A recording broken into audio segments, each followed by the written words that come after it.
We are here today joined by Dr. Sunny Dhesi. I'm really, really pleased about that. Talking about men's health. Hi, Sunny, how are you? I'm good, thank you, Britt. Thanks for having me on. So, for those of you who don't know me, I'm Dr. Sunny Dhesi, or Sundeep Dhesi for full. So I'm a GP, and I have a special interest in longevity, women's health, and men's health, longevity medicine, and wellness. So I run a private clinic here in Rutland and Oakham called Visana, and we help all sexes, men and women, regain control of their health. Through proactive, personalised care. So very much holistic approach. I've spent more than 20 years now in medicine. That includes my time as an army doctor, as an NHS doctor, and now more as a private doctor. So, it's all about optimizing health, energy, hormones, and mental resilience, and especially between that critical window, those ages between sort of mid 40s and 65, which I think actually applies to both men and women. Yes, and we did have the previous podcast about women's health and particularly menopause, which I definitely recommend people listen to. I was really interested in that, and I know I also shared something a little bit about my own personal experience. Today we're here to talk about men's health, and I would love to just hear first and foremost, what are the main health concerns for men, particularly in the age between 45 and 65? It's a good question, Britt. So I think that if you're well, I'm 46, but if you're watching this as a man or listening to it, you probably just scroll on, and that kind of is what defines, unfortunately, for men's health, is that it's actually a slow drift into poor health, and it's over those couple of decades. A lot of the time, men won't go and see a doctor or seek advice until something breaks, or it's an incidental finding. So high blood pressure, raised cholesterol. Pre-diabetes markers are raised, weight gain.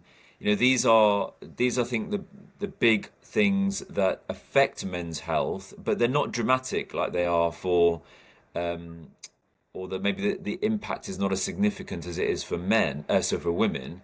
But over time, I think these things, high blood pressure, raised cholesterol, insulin resistance, weight gain, they all impact on quality of life.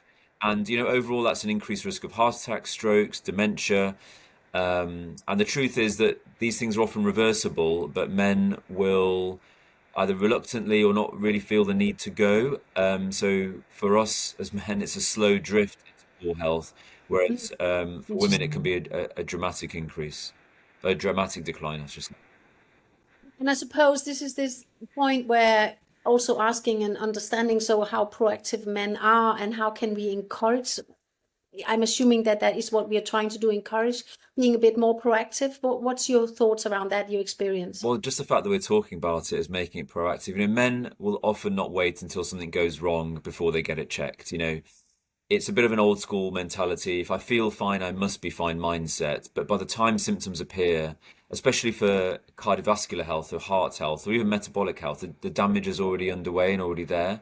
And I think there has to be an encouragement of shifting mindset from reactive to proactive. Now, if we take the kind of stereotypical cover of Men's Health, there's a lot of information out there, but I think maybe demands on men's time, without, I'll say it without hopefully getting crucified by any listeners or people who are watching, that in midlife, I think there are a lot of stresses and pressures. It's juggling family demands, it's juggling work demands, career demands, life demands in general, and obviously health sometimes is secondary to that. So rather than being reactive, I think it's about changing the mindset to be more proactive, and engaging in health priority. Yeah. I know that there are obviously particular issues in that age group of men, and I'm interested in how often in this age group do men actually come to you, or do they raise concerns about their sexual health, particularly erectile dysfunction? What are the experiences there, Sonia?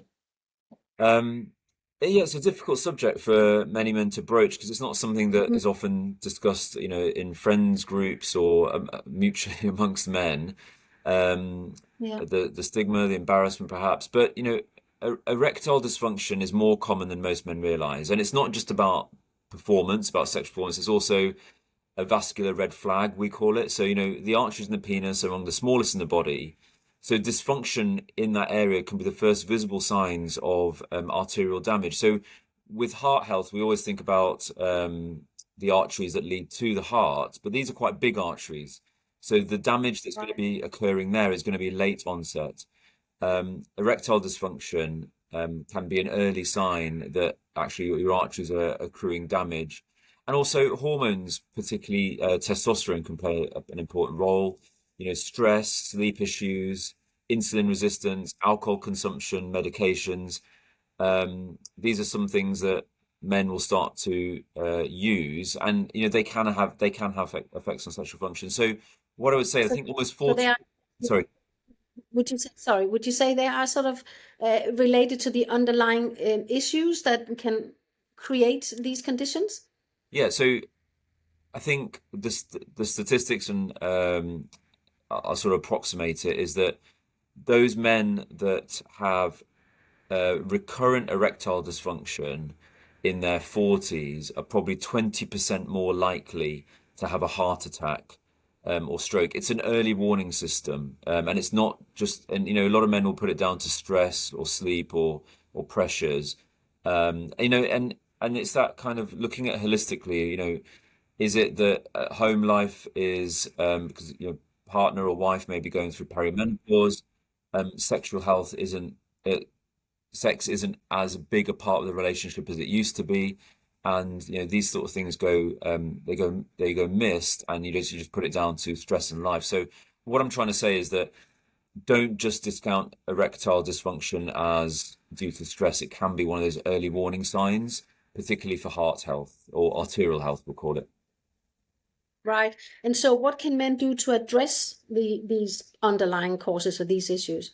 Well, I think the first thing is that if it's happening, then obviously seek medical advice. There are plenty of online platforms. Obviously, there's platforms like myself in clinic as a face-to-face GP, your own NHS GP as well. They'd be perfectly understanding if you were to go and discuss it with them, not to be embarrassed about discussing something like that.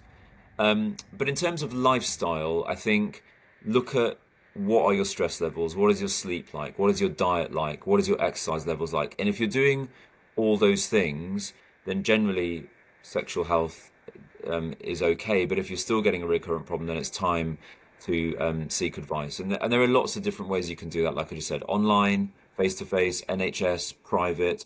If you've got private medical insurance, you probably have access to a medical screening appointment once a year. A lot of men don't utilize that.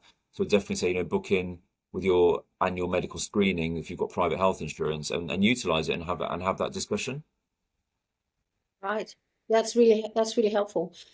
I'm also interested in mental health concerns like stress, anxiety, or sleep issues. How important are those, and how often do men seek advice on these issues in this particular age range? I think men are seeking help more often now. The stigma attached to stress and anxiety has been a little bit removed. But for men, it's often they're sandwiched between financial pressures, work responsibilities, and family needs, and burnout, and then leading to anxiety and low mood is quite significant. Many men struggle to talk about it. They sometimes it's still worn as stress is worn like a badge of honor. How many hours you do. So I think what I do in clinic is we just be there for that listening ear to understand, and we can look at whether it's nutritional, hormonal, psychological, or movement based. That is sorry, lack of exercise that's causing stress. But I think probably mid to late 40s is probably one of the most difficult time periods affecting mood, especially because of career and financial pressures. Right. Okay. But what I think you are saying, there's quite a lot of things that men can do to actually improve the, both the sexual condition, but also the general health concerns that they might have. I think the first thing is, if you're worried and you're not sure which way to turn, then see your NHS GP. If not, then use your medical screening appointments if you have them. If not, then it's obviously private health. There are also free services that you can link into. So, for example, if you Google talking therapies, in your local area. It's a service that's usually provided free, and you can actually self-refer. So rather than having to try and book a therapist or speak to someone and try and arrange an appointment, you can actually self-refer for talking therapies. That's an easily accessible thing. And then if you are feeling stressed and not sure who to turn to, there's free services like the Samaritans. And then what I always tell, in terms of this is stress and anxiety and low mood, if things are getting particularly bad, and this applies to men and women, that if you Google mental health crisis team, it will come up with a free call or local call number, and that's access to a 24/7 number for mental health crisis, especially if you're feeling that things are at things are really becoming too much, and that and you're not sure where to turn to seek advice because you can't, for example, get a GP appointment. There are emergency numbers that you can access. It's just a case of searching for them. Yes, In terms of I think answering your question, Britt, sorry, in terms of answering your question, there are lots of things you can do in lifestyle wise, yeah, but I yeah. interrupted you. Go on. No, I think, I mean, I think it's really positive to know that there are a lot of things that men can do. It isn't about, oh, I'm getting old and there's nothing I can really do about it. There is actually quite a lot. And it's that kind of feeling of empowerment and Yes. understanding, and of course also through knowledge, understanding what can I actually do that we can then begin to actually feel empowered and things can change. And that's a really positive thing, I think, to remember. I'm now particularly interested in, healthy lifestyle. What advice do you typically give of maintaining a healthy lifestyle in this particular time between the 40s and 60s years, but also why is that so important? Why is healthy lifestyle so important? I know we hear about it, but why? So as I mentioned before, obviously, cardiovascular health, the heart health, the risk of heart attack and stroke, chronic disease like diabetes, obviously those things, the incidence of those increase if you're not following a healthy lifestyle. But what does a healthy lifestyle mean? It doesn't say you don't have to go overboard. It's about taking some time for yourself mentally and also physically as well. So look, even for men in our 40s, your metabolism naturally slows. You lose muscle mass about 1% every year. Joints get stiffer. Recovery takes longer. And I think for men, probably the last time that they sort of trained significantly, maybe in their 20s and 30s. But how you trained in your 20s and 30s is not how you should be training or exercising in your 40s and 50s. Particularly, I think a lot of people, men and women, will default to cardiovascular. So running is kind of a default, when actually we should be concentrating more on resistance training, at least twice a week, regular walking, and then rethinking about nutrition. Obviously, with your company with superfoods and concentrated nutrients, sometimes we can't get that from the food that we would normally eat. So rather than trying to supplement with sort of more processed vitamins and supplements, that's where concentrated nutrients come in. So what I'm trying to say is that you just have to make small tweaks. You don't have to kind of reinvent everything. Just a little bit of a change every week is all that you need to really reap the benefits of a changed lifestyle.